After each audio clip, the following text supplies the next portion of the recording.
Kwa upande wa hapa Manyoni, package hii ina bilioni 28. Maana yake ni kwamba kata za Mheshimiwa Dr. Chaya ambazo ni 3 ambazo mahitaji yake ni zaidi ya lita milioni 5. Hivi sasa milioni 3,900,000.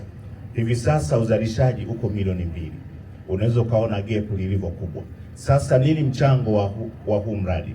Mradi huu ukishakamilika tutaweza kuzalisha lita milioni 5,400,000 kwa siku. Maana yake ni kwamba mahitaji haya tumeproject kwa miaka 20 ijayo.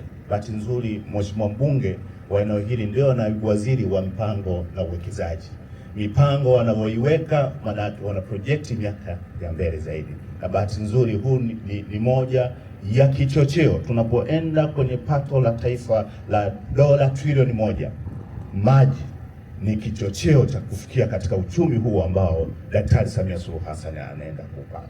Mheshimiwa Waziri Mkuu, tunafahamu kwamba mradi huu umefika 80% ya utekelezaji wake na zaidi ya wakazi 64,000 wa Manyoni wanaenda kunufaika. Tutaanza na kata ya mjini pale Manyoni. Baada ya kukamilika tutaanza na zile kata 2 ambazo zitakuwa zimebaki. Lengo la Daktari Samia Suluhu Hassan wa Tanzania kupitia sera yetu ya maji ya kuhakikisha Mtanzania anapata maji safi na salama, lakini pia kuhakikisha kwamba maji yanapatikana si zaidi ya umbali wa mita 400. Sera hiyo inatekelezwa kwa kiwango kikubwa sana chini ya uongozi wa Daktari Samia Suluhu Hassan.